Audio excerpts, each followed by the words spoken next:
V-dubbers. Today we're going to be doing the brakes, calipers, and rotors, and this is a 98 Volkswagen TDI Beetle. As you can see, the front brakes are froze up, and we're going to go ahead and do the rear too. Let's get to it. Check out the description below for a text list of tools you'll need and a timeline of when to find front and rear brakes, as well as all the other stuff. What you're going to need is a jack stands, some brake cleaner, a 4-way to get the wheels off, which on this Beetle it's a 17mm. You're going to need a ratchet with an 11mm socket, a 13mm socket, a 7mm hex socket, and an 8mm hex socket. You're also going to need an impact with a number 3 Phillips bit. Also, some gloves are a good idea. What you're going to want to do is get this center cap off if your wheels are factory, and you can just pop it off. Then you're going to want to break the lugs loose before you jack it up. So here. Broken those loose, you can go ahead and jack the vehicle up.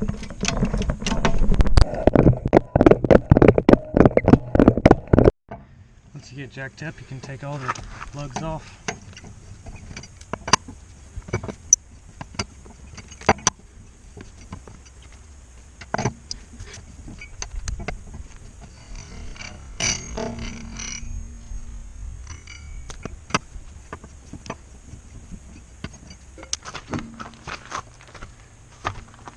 So this bolt right here is your 13mm socket. There's one more right here. That's what's holding your caliper on. Before we do that though, I'm going to spray it down with some cleaner. It's just some brake parts cleaner.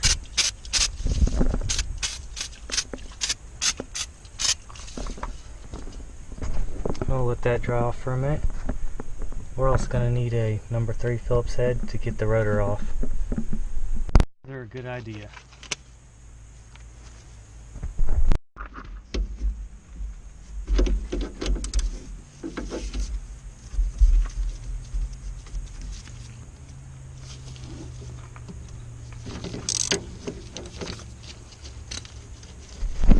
I need to get the parking brake or emergency brake cable undone.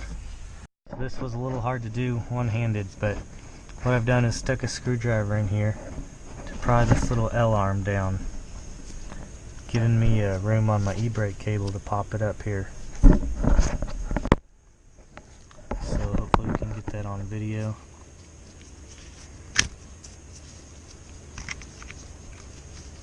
There. Now just take that clip off. Should just pull through. So you'll want to crack this bolt on the brake line before you get it all taken apart if it's a little stubborn. I just threw this back together, one bolt in the top, it's not even tight. Then you can just hand tighten it back up, might leak a little bit. So after you've got everything else apart, that is an option if you need to.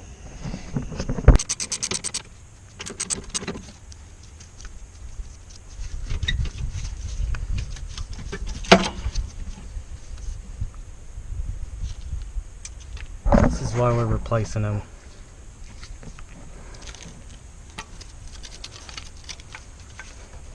If you're wanting to save your old rotor, don't do it this way. So we're getting new rotor caliper and pads, so we don't really care.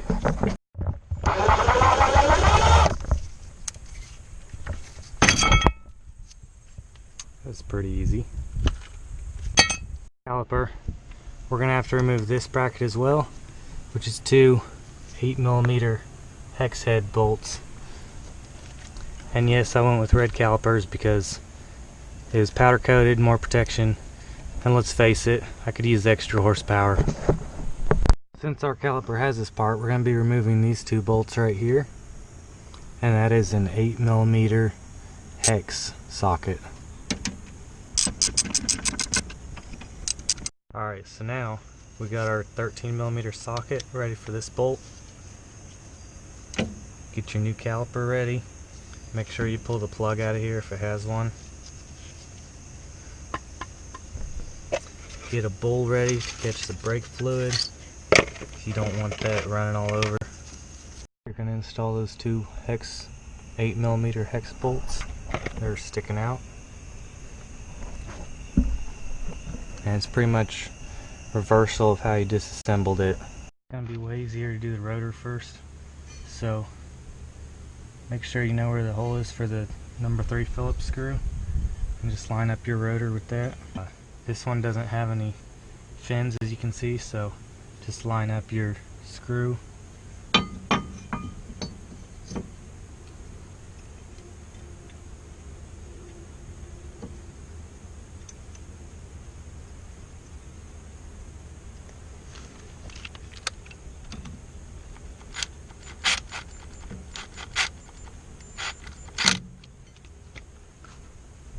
After the rotor, you want to put the caliper mount on if you took it off. You're going to slide your brakes in.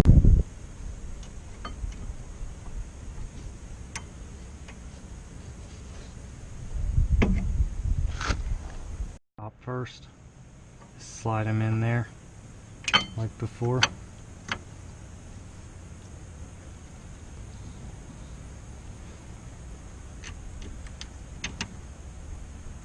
And don't forget to do your parking brake cable, which you probably want to have done before this point.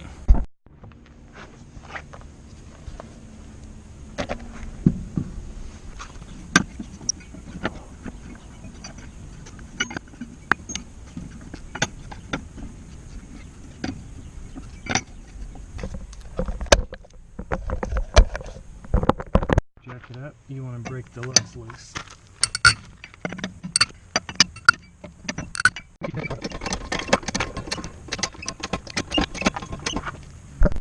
Finish removing the lugs.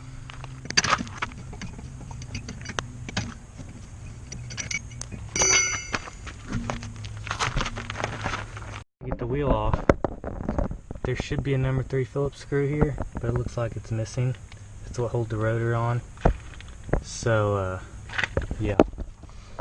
Well, now we're going to start to take the caliper off. You're going to need your 7mm socket. But first, you need to pop these little caps off. There's one up there, one right there, and that's where your 7mm is going to be. And we're going to take both those off.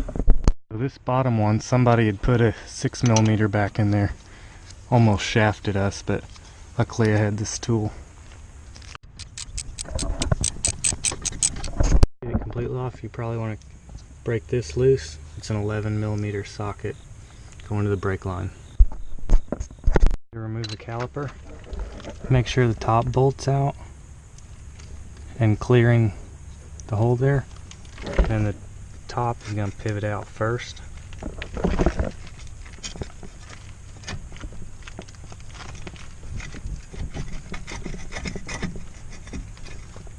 Let's see, my rotor's popping right off because the screw's missing. Try not to let it dangle from the brake line like that. From here, getting ready to get the new caliper. So now we're getting the new caliper ready. Put on there.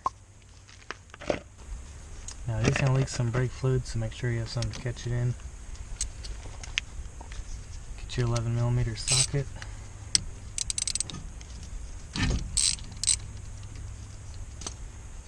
And it is going to be leaking, but when you put it on the new one, make sure you don't rush and strip it out, because if you ruin your caliper, it's going to be an expensive mistake.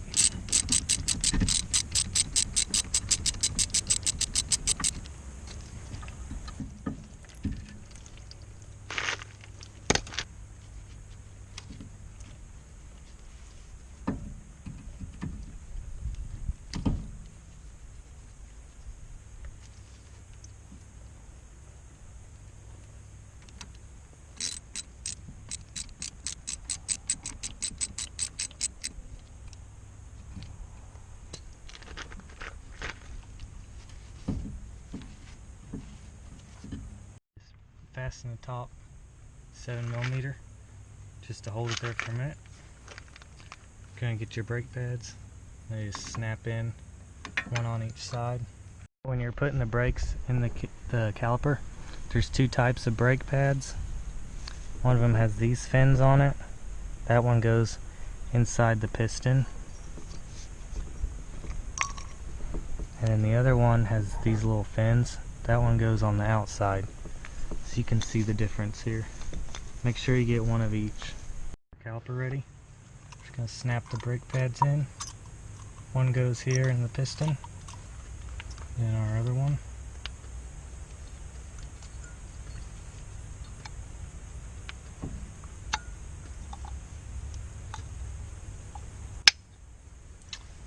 And then we're ready to get the rotor. You want to, there's a lot of argument on direction on these. I looked it up and I got answers on both, so I'm going to go with this way. But what's more important is what I read. Is that these fins in here, these are straight, so it's multi-directional. So you can look it up if you want to find your own answer. It's the internet, so you can find about anything. But I'm going to put it on this way.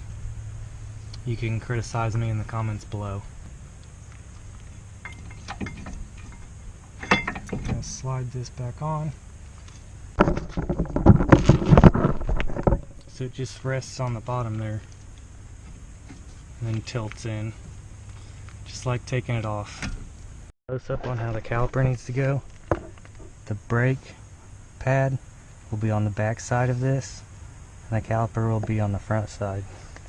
Just wedge it between there.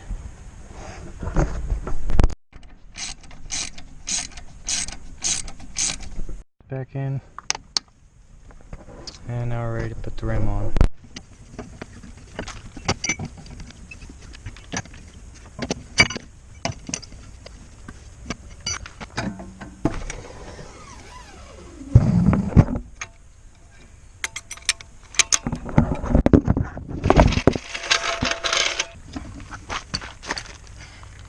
You want to go in the star pattern.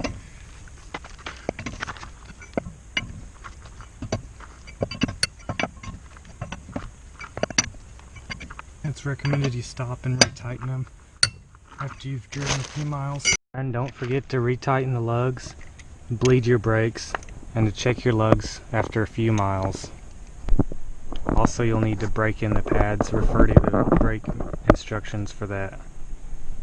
TDI engine, and on this engine bay the brake fluid reservoir is under the air filter. Hope this video helped you. If so, be sure to give it a grease monkey thumbs up.